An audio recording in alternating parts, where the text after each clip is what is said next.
the edge of the universe, 400 men and women are probing the immeasurable blackness of space. Their leaders are an Earthman with no fear and a stranger with no heart. Travel beyond our time and solar system, into new galaxies, into worlds beyond your dreams. Star Trek, every week, in color.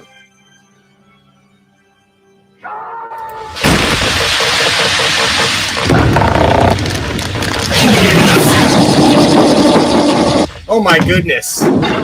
It's Tuesday. It's 3 p.m. Pacific Earth time. We're on the internet, so that must mean it's time for Serious Star Trek. I'm your engineer, Dantron, and now here's your hosts, the inimitable Dr. John E. Price, PhD, and Captain Fun himself, Larry Young. Hey, Captains. Hey. What's happening, fellas? Wow, what an action-packed thing. You know, every time I see the beginning, I see something new on the ship, and I have to stop myself from saying, "Hey, man, did you change the beginning?" Because I know that's how I feel emotionally, but I know intellectually that it's some detail that I just noticed. There's new stuff coming every week. There's a little something new, Larry. Anyway, I swear to God, I did not know that it said Johnny Price, PhD every time. I just always thought it said John Price. No, anyway, I'm a doctor. No, it means you're awesome. The PhD. If you got that thing, why wouldn't you use it? Like, that's the only. That's the best. Yeah, I saw somewhere where I forget what school it is, USC maybe or something. They're giving their graduates business cards with their diploma, like a business card size diploma, and I'm definitely doing that. I'm definitely 100% doing that. That's just like, all you carry want. it with you. Yeah, that's sweet. Just carry the whole thing. Just be like, who are you? Who am I? Here's my diploma. Dave Porter says Larry buys, he gets my shirt. I was going to try to do a bit. That's where I was in the beginning. That's where you caught me kind of aback because I had like my Wrath of Khan 2 thing, and I was going to go, it's a league game, Smokey. Oh, hi. And, you know, to get like a Star Trek Lebowski thing going, but I like it. It's very funny. I'm not a professional actor. And no, it's good. It's very funny. I appreciate it. I hadn't prepared, is what I'm saying. It's my fault. Anyway. That's all right. Thank you, Dave. Good to see Chris, too. Yep. Sagasag. Yep. You got 20-year-old beer ad references. The Desaloo crew, as we call them. I just have a feeling about Sagasag's house. It's like an episode of How I Met Your Mother. Except, you know, a nice Filipino family. And his niece. Yeah. Chris Sagasag has like the coolest life.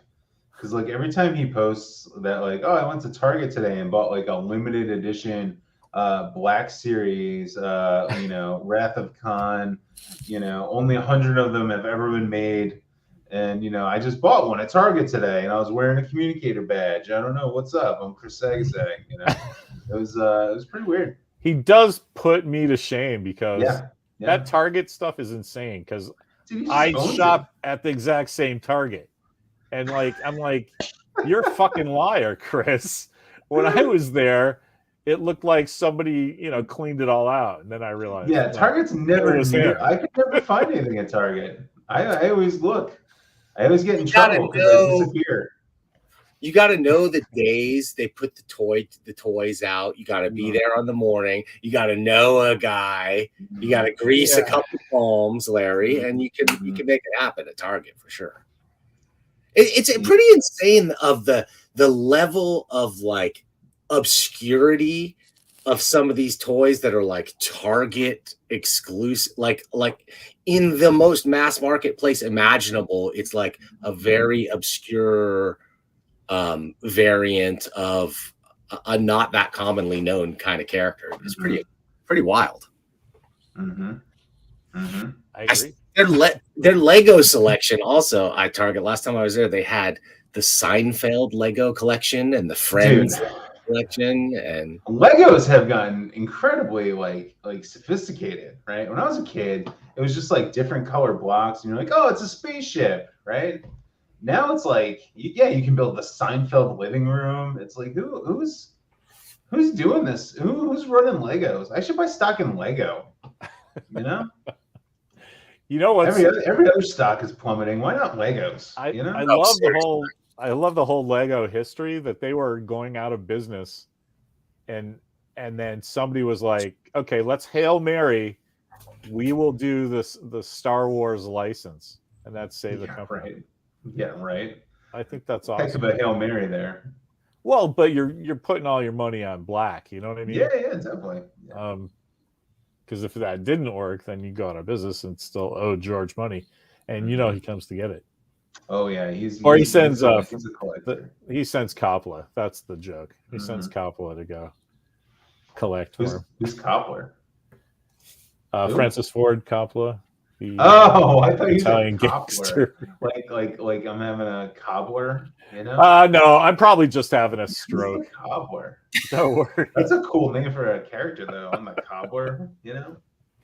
Oh, hey, yeah, enforcer. Yeah, I make shoes. Call out, guys.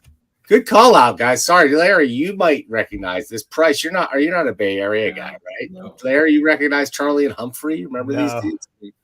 No, Channel 2. No, it's before my time, man.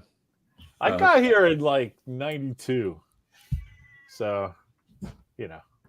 I'll have to find that Charlie and Humphrey. That glue, I need glue. That's where this t-shirt is from. Oh, classic, like after school puppet shows. I love my cat shows up like pissed I didn't tell her we had started already. Like, come on, what's the matter with you? I think she's pissed because she's like, what is this? What the hell does any of this have to do with sci-fi, guys? What's up in the week of sci-fi? What's happening in our... Can I just interrupt? This is a good segue into it, though. Sure. My friend Anthony, Anthony Taylor. I blanked on his last name.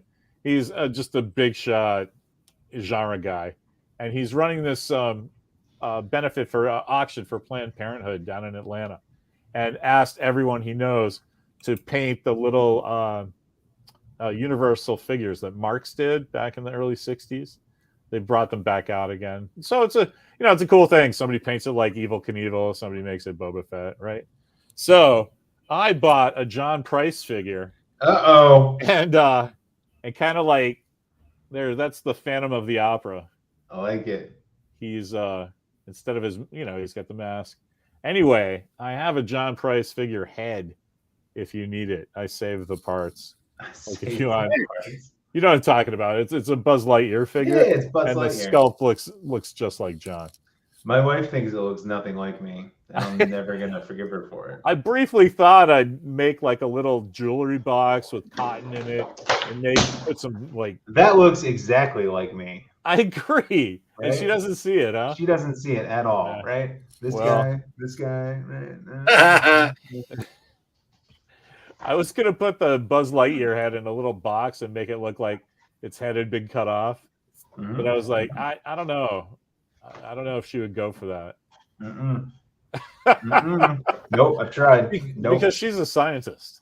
She's a scientist, right? She's my chief science officer. Everyone knows this. All right, so I am with Dan. What?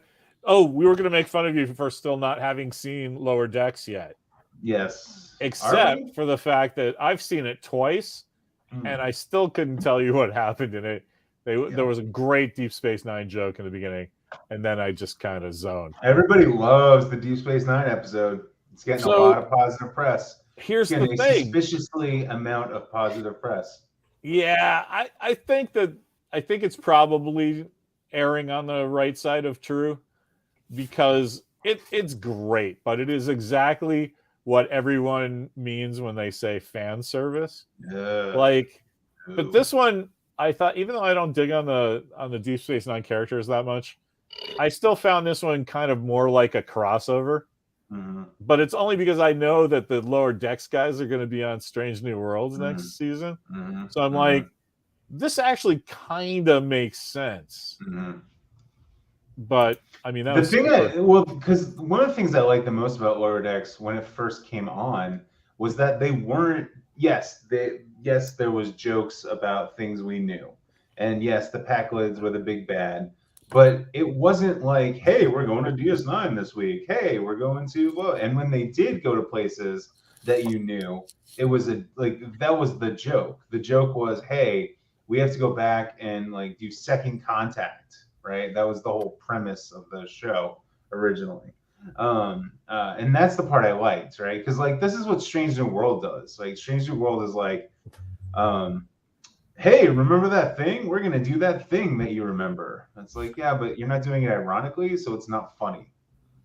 And I feel like and I haven't seen the D Space Nine episode. I'm sure I'm gonna love it when I see it, when I get that password. But but but but I have a feeling it's trending toward, because all the wrong people are starting to like Lower Decks, if you know what I mean. I do, It's like in the all the sense people that who like Star Trek for all the wrong reasons are starting to like Lower Decks. And I'm like, I don't trust you people I anymore. think that's so funny that I know what you meant by that. We're Lower Decks hipsters. We liked it back when it was unfunny and uncool. Nobody liked it. I think it's funny that your wife can keep you in line by withholding her Paramount password. I think that's No. Mm-hmm. It's your not wife. my wife. It's not my wife's password. It's another lady in my wife's password that I just need. Anyway, that's a whole thing. We don't need to get into that. I think Jess just cut us off there, I think, for a second. What? Anyway. Can't hear you. Anyway, good stuff. Good stuff, guys. So Pirate stuff with Indy was cool. Yeah. All right, so you haven't seen it, and I haven't seen it, but you can talk. care. I don't give a shit about spoilers. You can talk. So, well, it's just a cool adventure of what you would expect a Deep Space Nine. It's just Kira and Quark, but it's pretty meaty appearance. They're part of this funny thing where Quark is, doing shenanigans. But and the level of jokes were like, hey, we could go to Quark's. And they're like, yeah, this is the Quark's. Oh, your big excitement is to go to a franchise restaurant. You're like, yeah, it's not funny. Yeah. I find that funny. Yeah. My delivery did not help the joke. You may enjoy it. That's the thing about. But again, what I liked about Lower Decks is they were off having their own adventures. Like Right, exactly. I was just gonna say. I think the stuff I didn't like about the episode was the stuff that wasn't Lower Decks. Right. That's the big draw for your fan. Like, ooh, get to hear Kira, who doesn't sound the same because it's been 30 years. Everybody, Right. And that's wild. So maybe I'm just old and bitter and hate cartoons, but I like Lower Decks. I don't know. It's cool. To me, to say it's 30 years since Deep Space Nine is like it's still got a chance to prove itself to me. You know what I mean? Like that's how new it seems to me. Well, the 90s were only like 15 years ago, so it's wild. Yeah. Yeah. Well, anyway, I had to buy a new Lower Decks. So now the old guys with gray in their beards all take a moment to wistfully ponder their lost youth. I have this great story about Deep Space Nine. This is what I think of when I think of Deep Space Nine. So I was going, I was the end of cutting granite and just about ready to go back to college when Next Gen started, and I started taping 4 of those episodes on my VHS tapes every time, and I'm going to collect them. I got them all, right? And I did all through college, wherever I went, whatever I was doing, I was taping, Next Gen. So that same thing happened with Deep Space Nine. Anyway, I kind of didn't care, but I had them. I'm a collector, and I got to have them all. And one day I was like, shit, I don't have a new tape. I'm going to get on my scooter, drive to the place, get some, whip back. I'll be back in plenty of time. And in order to get back in plenty of time, I have to go up on a sidewalk and down a couple houses to park in front of my own house. And I have the bad luck of doing that in front of a cop who wants to talk to me about and I'm like, look, dude. And I explained to him, I have to get up there to tape Deep Space Nine. You just have to. Yeah. And I told him the whole thing. You know, I haven't for everyone. Wherever I went for the last 8 years, don't be that guy. You know that I live right here. I know what I did wrong. And he just went, whatever, and walked away. Nice. Anyway, and then I, threw them all in the trash once DVDs were widely available. I mean, did you watch them? I watched that's why I know Next Gens so well. I would watch them, like I'd record the episode and watch it live, go, that was great. And then all day for a week, I would watch it when I came home from work. It was like, all right, man, that was a good one. Even the dumb ones, because it was new Star Trek, right? Yeah. And, once you get one, so I know like the first 5 seasons, like back and forth, but it started to slow down after that. And then by the time DS9 started, I was like, yeah, it's just a habit. And then I stopped and didn't care and threw them out. I really dislike for us all. Space Nine. No, I shouldn't say that. I don't dislike Deep Space Nine. I dislike how much people want to be trendy and say they like Deep Space Nine. You know, like it's like, oh my god, I just really love Deep Space Nine. It's so dark and edgy, and the Dominion War. It's like, yeah. What about the episode where they find themselves really tiny and they're flying around in a little runabout? Do you like that episode too? Because that episode sucks.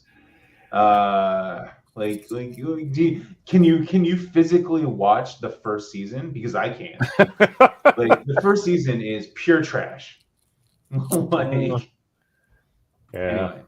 Anyway, that's it. It just seems to me that this is the opposite of the "it's so great" thing. I just from both sides of the argument, I hear, this is a fucking 30 years old. How is this a current conversation? But that's kind of cool in its way, right? Because the people who are responding to it are all the like, goth kids, right? Ooh, it's dark, it's edgy. I get to like Star Trek because my boyfriend likes it, but it gets to, this is the stuff I really care about. Like that guy from Lost in Space was in it and he got killed. Oh yeah. That's a great or episode. Whatever. About this cat. Yeah. Anyway, that's why. But I just don't get it because I couldn't tell you what happened in that show. I can tell. I know the highlight episodes, right? I know the highlight reel. But once they get into the Dominion War, I'm like, who cares? And I guess Cisco's Jesus now. Okay, whatever. Like that's the thing with Deep Space Nine that I never got on board with, the Bajoran religion stuff, which is a problem because that's half the show. Right. So anyway, I'm just rambling. But I just am like, that's the thing, right? It's 30 years old. I like Dan Trunk's just sitting there and just listening. He looks so calm. Well, he's like, I'm just the only thing possibly more boring than Deep Sleep Nine is talking about Deep Sleep Nine. Like that show was never. Yeah. I wanted to like it, dude. I want to like shape-shifting dudes. I want to like vaguely ethnic Ferengi. We don't have to say who they're trying to spoof. I mean, all right, what kind of tropes they're engaging in there. I wanted to like them. But it just never came together for me. It never brought me in. It might have been that first season. You're right. Like, because that was my only chance I was willing to give it. And I was just like, why do I care about any of these people? It's not good. I really like the design of the runabout, but like a runabout is not a starship. Like it's just not like you're on a friggin' space station. Sagasag points out Babylon 5 was better for 4 seasons. He's right. If you want a starship, or excuse me, a starbase TV show, Babylon 5. If you want Space Jesus, Babylon 5. If you want weird aliens, Babylon 5. That's a great point. If you want political commentary, Babylon 5. Like I love that their Space Jesus was all sort of science-based because, it's just easier for me to accept time travel than it is, water into wine kind of stuff. Yeah, feeding the. absolutely. I'm like, but no, time travel. Well, yeah, that makes sense. Babylon 4. Okay, I get it. Like, Yeah. like I'd be like, donating the $10 as the plate went by. They're talking about new Babylon 5. What's his name? JMS is talking about it coming back again. Joester's Only thing I liked about them. Only thing I liked about them is I like any show that addresses how artificial gravity works. Like I like their rock tumbler station designs. Yeah, that's good. And especially like watching that as a kid, I was like, oh, like that's what sci-fi does, right? Like it's supposed to spark your imagination, right? And it's like that's what it did. It's like, why are they spinning? Oh, I get it. Now I have to learn about science to understand the show. Okay, perfect. Yeah, it's great. It's great. It's like that in 2001. Like when they did when they do that. I don't know. It just like it takes you out of it. It's why Star Trek is more just almost a fantasy show. It gets there at times. At times, definitely. Yeah. I wouldn't call it hard sci-fi. I don't know how where I'd put it on the spectrum. It depends on the episode, I guess. But like, it's pretty soft for hard sci-fi. You know what I mean? Yeah, soft sci-fi. Wimp sci-fi. Wobbly, mushy sci-fi, something like the squeezable. Babylon 5, though, that's crazy. I mean, that shows a masterclass in script writing. It's insane. I talk about that every once in a while on my Facebook. I have all the bound scripts of everything. And you can just, if you watch an episode, just pick an episode and read along with the script. It's insane how... I don't know. I guess it comes from having one guy be the writer and producer and director and just, visionary. But it's insane how it translates. You get what is off the page on the screen, which is not the usual way that happens, I'm told. Anyway, it's cool. I love it. Like reading the Bible. I like that it was a syndicated, like, semi-success story. You have to call it a success story, and like without an established franchise, there's not that many anymore. What was the other one? Oh, the other one though, the one that gets no credit. I was thinking about that spawned such a humongous thing in conventions and multiple shows and movies started in the movies and multiple TV shows. What am I talking about, guys? What franchise? Highlander. That's a good one, but that's not it. How about if I say and then the cherry on the sundae is MacGyver? Oh, you're talking about the gate, Stargate, right? Like Stargate. Stargate gets no love, but it was on for so long. Yeah. I never watched any of those. Me neither, but it looked really cool. Like all the ship designs, the real militaristic and Egyptian influence, like all that stuff from the movie, and they carried it over into, multiple series that last a long time. It was like SG-1 or something like that. Yeah, multiple series. No, it's a good point. It's a good point. I know a lot of guys. One of the Trek Yard guys is real big on Stargate. He does a lot of videos on Stargate stuff, which I don't watch, but they're there. You could knock me down with a feather. I would have sworn one of you guys was going to be like, "Oh yeah, I've got the tattoo right here." Here's the only thing I know about this is because everyone, some of the prop guys I hang out with assume I knew this, but one of the Stargate shows was called Stargate Atlantis, and there's a character named Colonel Young in it. And they're like, "Oh, you have all this stuff, don't you?" And I'm like, "I don't even know what you're talking about." I love it. So that's all I know so the problem with Stargate is that it needs like Kurt Russell for everything. Like if Kurt Russell was in it, I would be very into it. Yeah, but if Kurt Russell was into the Golden Girls reboot, we would all be like, "That's his fucking best work since Snake Plissken." But you got Richard Dean Anderson, and as I recall, and I think Jason Momoa got his start in one of those things too. Did he? Interesting. I read that recently. Keep me honest out there. internet. He's a cool guy. He's The a cool first thing guy. I saw Momoa in was this awesome fucking show that only me and Adrian Paliki's brother remember. It's called North Shore, and man, it's basically like the Love Boat, except it's a hotel in Hawaii, right? But all the main characters are like Adrian Palicki, when it's like one of her first jobs. Jason Momoa. Do you remember this girl, something Burke?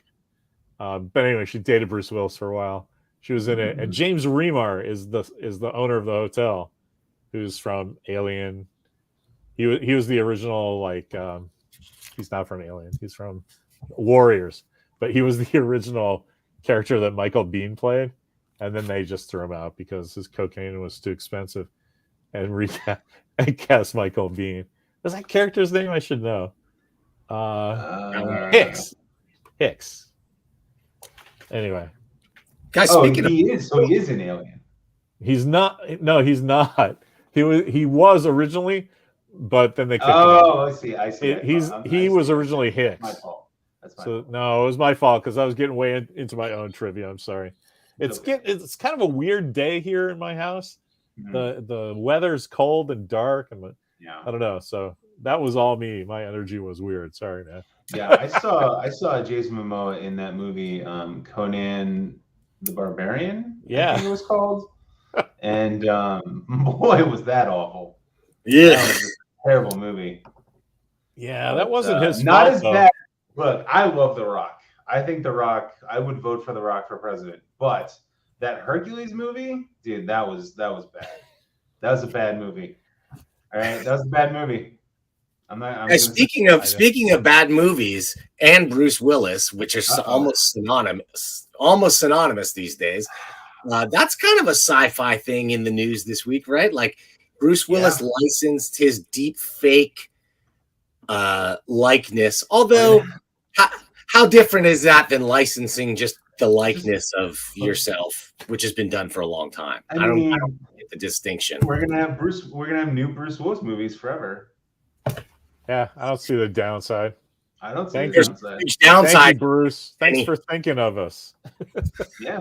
Poor guy, like a Bruce. I don't want to cap on the poor guy since we've discovered that he has whatever that thing is that he has. Alzheimer's. But those last few movies that he was putting out, he is just walking through them. It's purely a sleepwalking payday. He's got the earpiece in. He's regurgitating lines and stuff. So I don't think we need more of that in perpetuity. He already kind of looked like Uncanny Valley, like when it's the real Bruce Willis right now. So I don't think we need that in perpetuity. So we've got some dissents. I actually was going to bring that up. It's like that's old news, Dan. So what they did was what he did was he licensed it as a one-time thing to this Ukrainian company called Respeecher. And they did a shot. They did an ad for something. It's great. It's like a little action movie. Two guys are tied next to each other. Bomb's gonna go off, and one's Bruce Willis, and he says something in perfect Russian, and you're like, "Wow, that's fucking great." But it's like, "Wow, Bruce is looking good." That's like, 1989 Bruce Willis. But still, it was cool, and it was a one-time thing, but they did what I read. It made me think that they were open to that happening at some point. That they were going to, I guarantee you, whatever happens, they don't end up selling it to Disney. They end up creating an estate of just like Marilyn. You get Marilyn Monroe T-shirts everywhere. You get Andy Warhol stuff everywhere. There's a guy who handles that. It's probably Jordan Scott. Oh my god, dude! I was gonna say, is there a way I can volunteer to run the Bruce Willis estate, like the deep fake account? Like you would do it? I would absolutely, dude. To be in charge of the Bruce Willis likeness for history. That would be amazing. Talk about memento mori, right? Well, they did this stuff for what's his face Fred Astaire with that vacuum cleaner company. That was like 30 years ago. They were licensing it out, the old image. So I don't feel like there's anything new except the technology of deep fakes being available now to let you do that. Well, here's the thing. It's just his likeness, right? So they're just pasting his face on some other actor's performance, right? So that's what the Russian thing was. They got a guy who looked like, Bruno from the neck down, and he shaves his head, and you digitally put that on. So ever since I saw the Rise of the Planet of the Apes there, and it's like those were digital costumes. It just like all fell in. I'm like, there's no difference between putting on a different shirt and a different pair of shoes physically than there is doing the same things, but having guys dress you basically pixel by pixel. I don't see the difference. And so that's what I think about Bruce. It's just a moving animated Marilyn Monroe t-shirt, So dude, I think how awesome would that be if it should operate the same way legally, is what I'm saying. Just have all those guys that do likeness rights, just have digital now too. There you go. Yeah. That's going to cost a little more. He's moving around. We got to pay Steve. Yeah, but like, what if like you go to like your IMDb page and it's like, yeah, I was in Die Hard 7. Oh yeah, who did you play? Bruce Willis. Right. No big deal. Yes, I was Bruce for the day. I was John McCain though. That's what you would tell people, and everyone would go, "Ooh," because it was Die Hard 7. No, you just played Bruce Willis. Like that's it.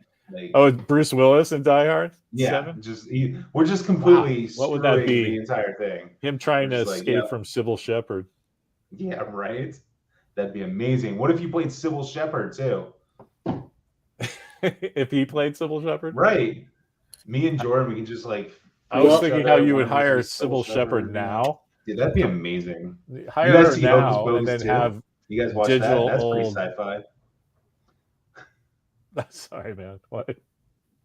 Oh, I'm sorry. I was talking over you. I know. I'm sorry. I was talking over you too. I don't know. I don't know who's on top. but I'm sorry. If anyone watched Hocus Pocus 2 yet, that's sci-fi, right? Inaccurate. Did you watch that? Data in error. Watched it? Yep. I haven't seen the first one. I have no idea what any of you people are talking about. Well, Hocus Pocus is a quaint little story about 3 witches who are very bad people. And they have a very Norwegian name, which I always think is funny. Their last name they're the Sanderson sisters, which is very funny because they're from Puritan Salem. So like their name should be like Innocence, Purity, Thomas, but it's not. It's Sanderson, which is a Nordic. I love how this is the bit that's taking you out of the whole premise. It took me out of the whole thing. I said it. Chose the wrong last name. Like, I'm sorry, I can't buy it. And I'm like, no, but like that's like a Nordic. That's a Nordic patronymic, right? Like that's not an English name. That's a Nordic. Anyway, the Sanderson sisters. One of them is. I agree, and they should not have black elves either. I'm going to draw a line right here. Well, I don't know. I don't know the morphology of elf DNA. That I don't know. All right. What I do know is how patronymics evolved, and Sanderson, not an English name. That's all I'm saying. Anyway, apparently one of them was also. I had no clue about that. It's anyway. So we watched it, and these 3 witches, they rampage around town in a very flat performance by the lead actor, who's like 15 or something. I don't know. I don't like him, but I never saw him ever again. And then Hocus Pocus 2 comes around, and it's a better performance by the teenagers. I'll give them credit. It's a better performance by now teenagers. It's obviously not the same teenagers. That would be crazy. It's 30 years later. But anyway, it was good. Yeah. Witches named Sanderson. Witch's name. What else are you gonna call him? You're gonna call him like yeah. This is my father Angus Sanderson Olafson. Like, get out of here. First of all, they're all women. It should be Sanders' daughter. It shouldn't be Sanders' son. Hey, John. Yeah, I don't feel so bad about going into the weeds there. Okay. Do you is Sarah Jessica? Is she in the second one, Sarah Jessica Parker? Oh yeah, they got all the same people. I can't believe she went back for that. I know, it's pretty good CGI. That's definitely a CGI costume. Guys, they're going, yeah, all they're doing it's all remakes all the time now. You see Tom Hanks as Geppetto in the most piece of garbage looking Pinocchio I've ever seen in my life.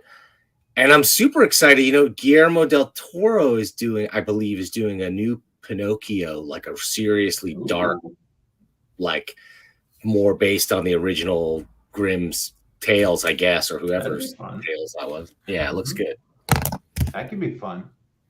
But the remakes, I saw a little bit of this thing, and besides the animation just being stinko, totally doesn't look real. Like Tom Hanks does not feel that.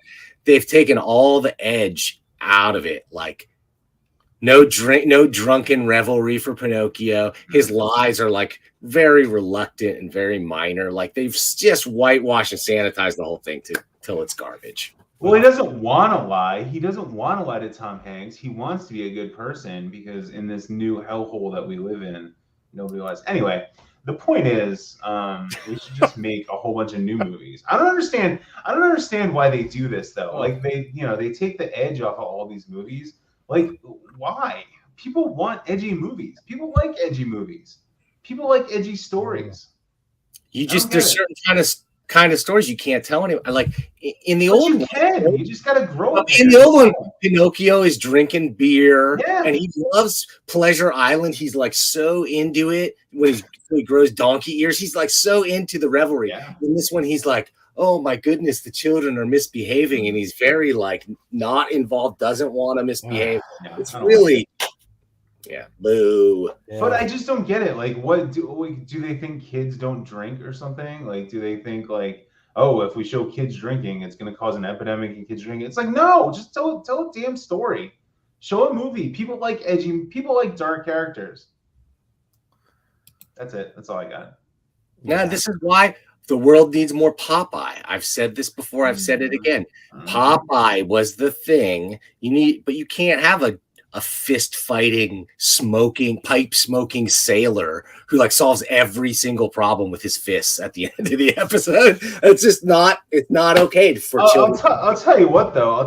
I'd rather see a fist fighting sailor than every other movie is just some boring superhero blasting lasers out of his bullshit. Like, how boring is that? Superhero movies are boring. They're boring. Well, they axed. I feel like Sony was working on a great Popeye animated movie. They totally axed. I'm so bummed. No, that's Sony for you. I feel like Dan when we're talking about Lower Decks. I'm uncharacteristically speechless because we're talking cartoons. Well, I'm like, okay, first of all, I'm so glad poor Dan still has the two little girls. Like, I totally remember that time, like where you're watching those movies whether you wanted to or not. And like, I have opinions on Cars 3, and stuff like that. Well, yeah, exactly. I get that, but then it's just like, John's right. I have nothing to add, and he's saying it so eloquently. All right, guys. I'm sorry. How about we shift into She-Hulk then? We got a little bit of time left. I got to get out of here pretty soon, unfortunately. What's going on with She-Hulk? I saw a great picture. She has a body double. Did you see that picture of them standing next to each other? Like, they look related. It's hard to, like, my wife even thought, is she wearing like appliances or something? No, she's just like 7 feet tall. Anyway, it was cool. That's the only new She-Hulk news. Oh, there we go. Sorry, guys. So looks like the Riddler. The Riddler showed up. I'm gonna get angry for a second here because this is the second episode that I felt was highly derivative, that had a highly derivative element from another thing. And, like, I felt their fashion designer was super derivative of the Incredibles costume designer character in concept and execution. And then this one with the super villain kind of therapy group. This is straight out of the Venture Brothers. Anybody who's seen the Venture Brothers, I think season 2 or 3, has the sidekick Moth characters and Patton Oswalt, and they have this. They have they have the therapy group circle that worked so much. The dynamic was so much like that. She-Hulk one, I didn't like it for that reason. Although some of the jokes were pretty cool. I liked Stinky Porcupine quite a bit. I love that whole episode just because we kind of live in that world up in San Francisco where everybody's just like, I understand, I hear you. That's good. You can join. You're welcome in the circle. That one slayed me. But the one that I love the most was it's just this throwaway. They made a graphic of quotes purportedly from him, and one said, "Today is today." Emil Blonsky.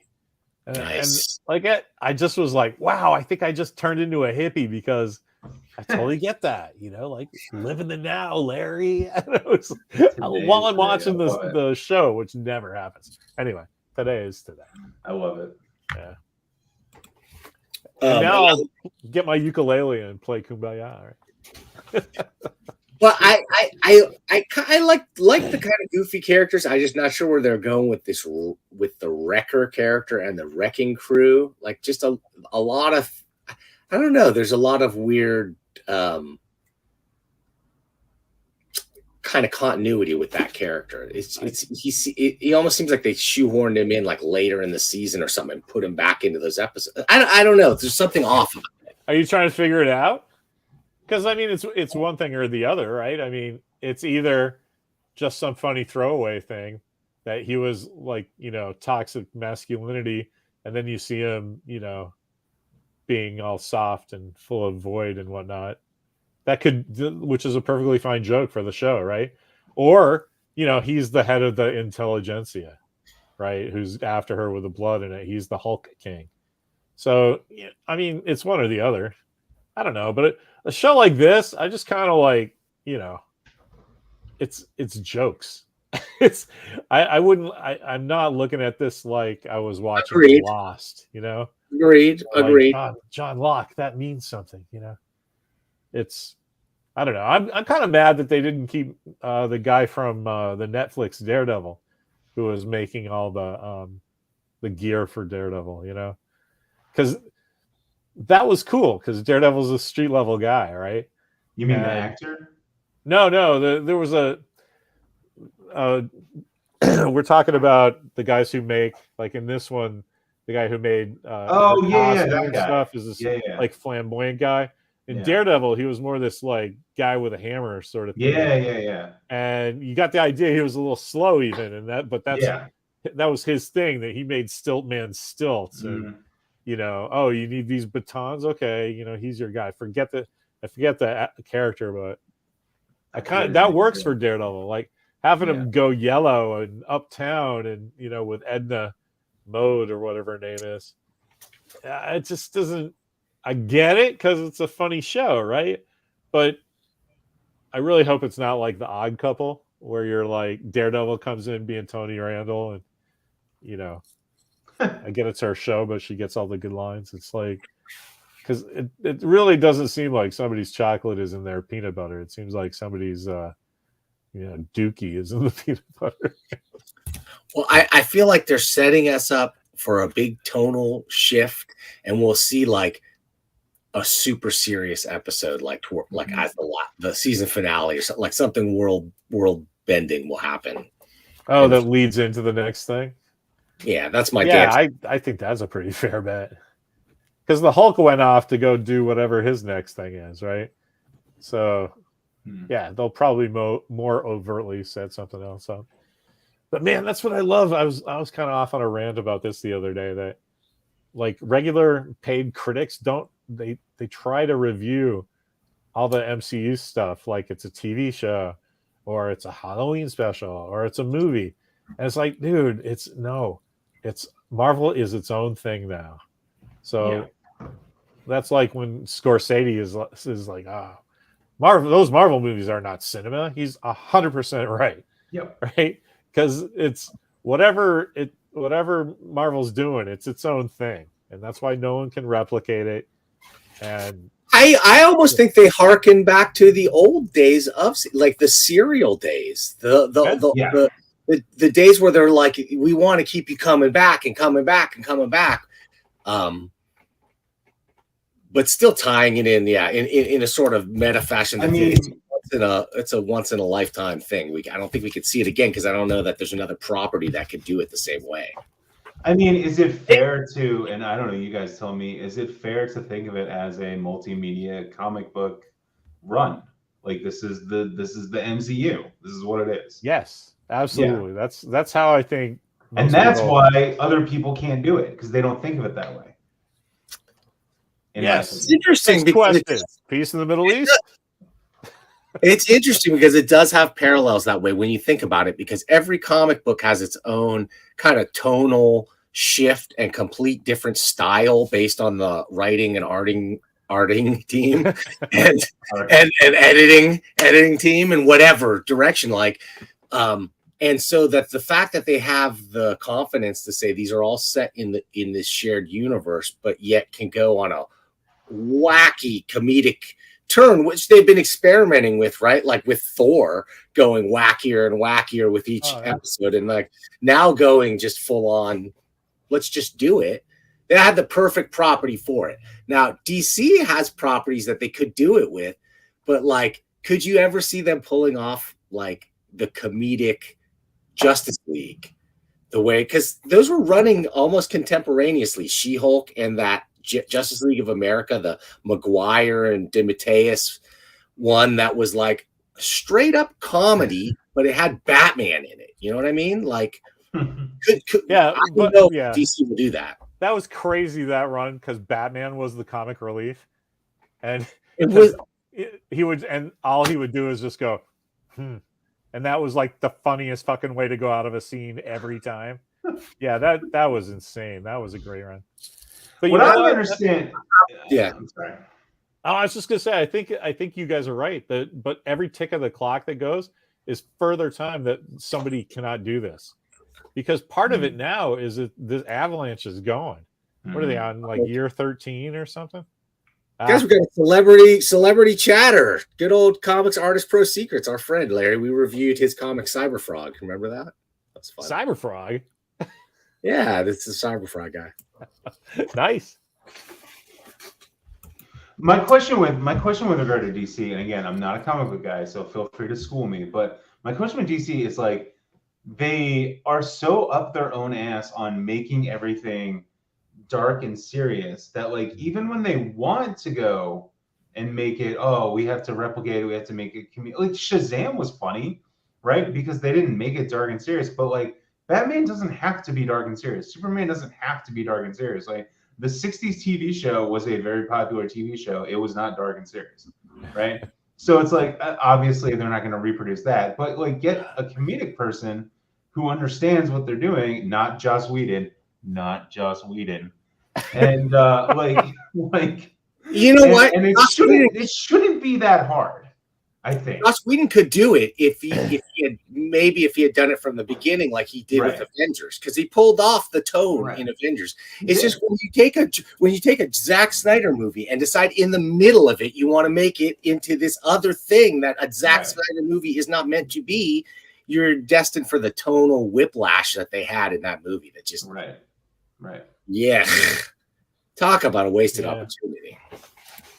When they had a great Batman, I was with Larry that Affleck is a great Batman in a shared universe context. He works really well. Like they could have done it right.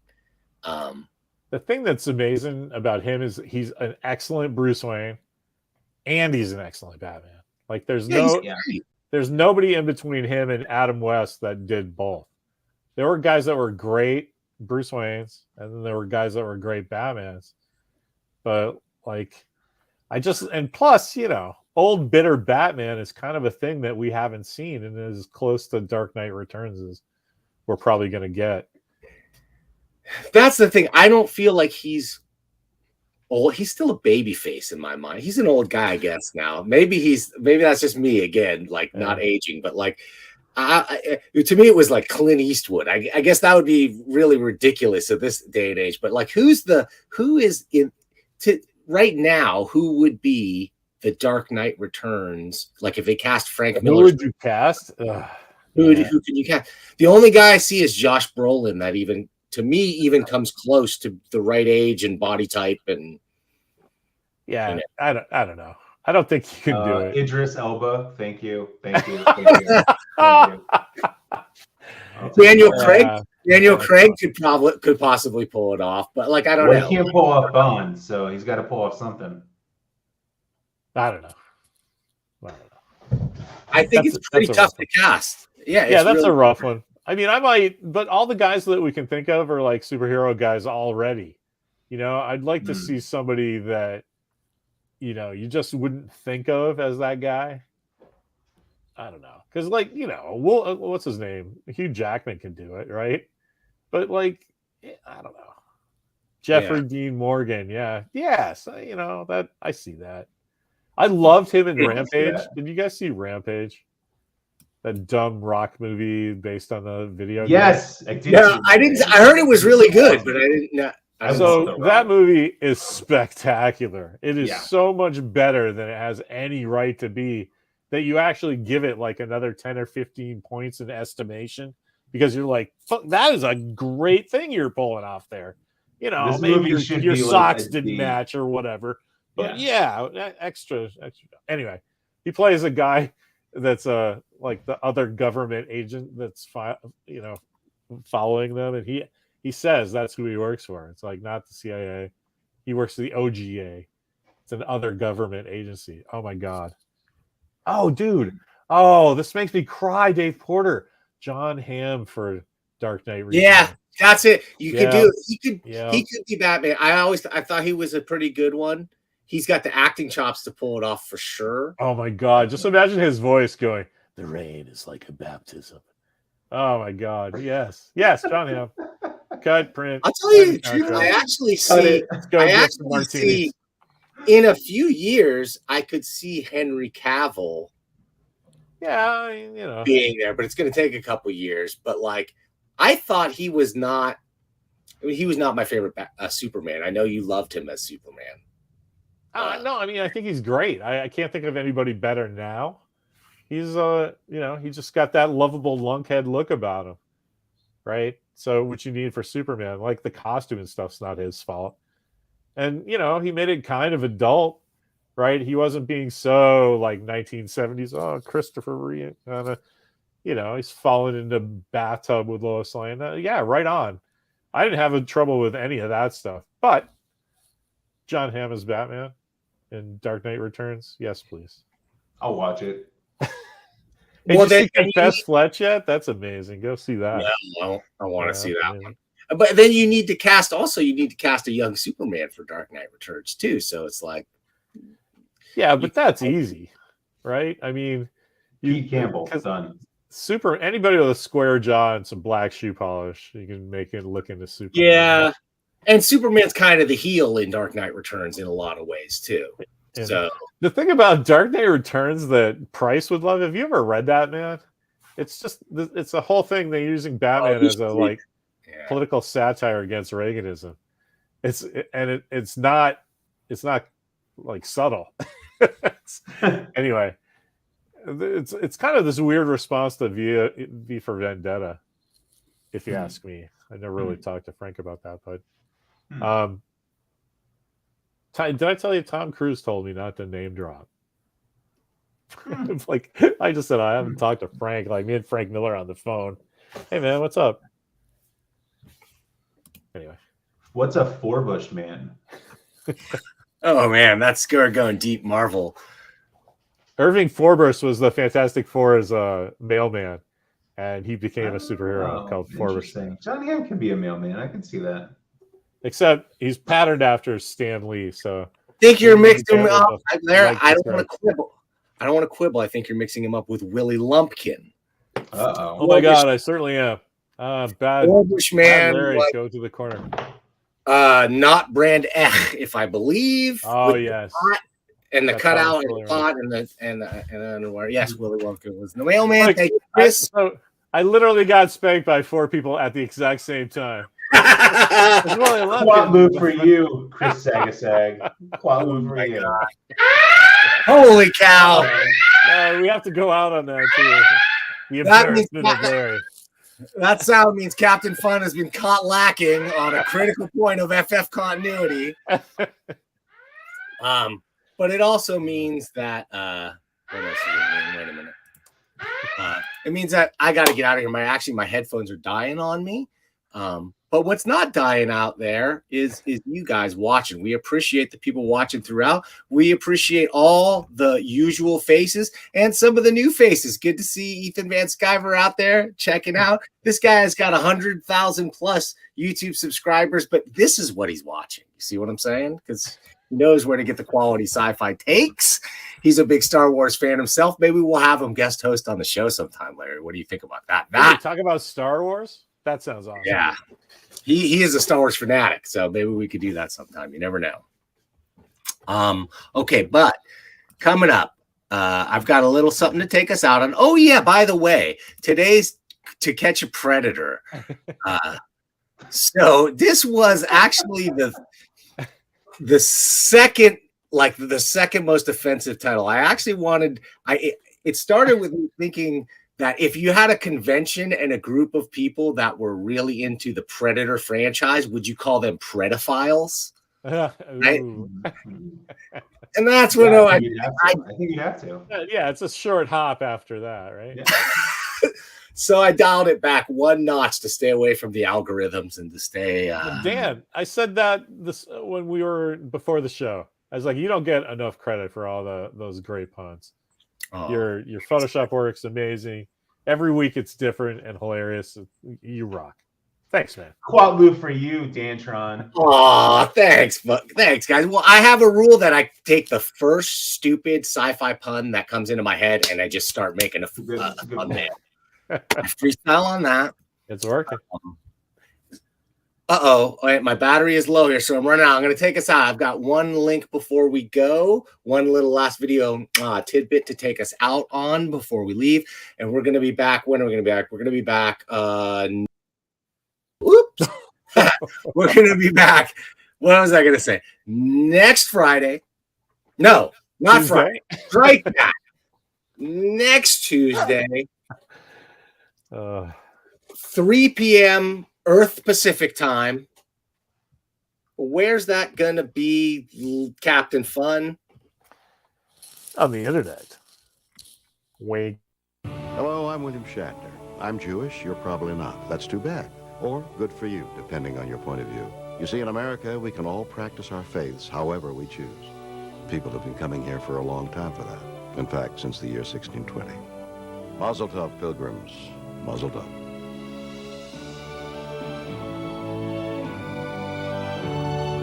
Desperate Crossing, the untold story of the Mayflower, Sunday night at 8 on the History Channel.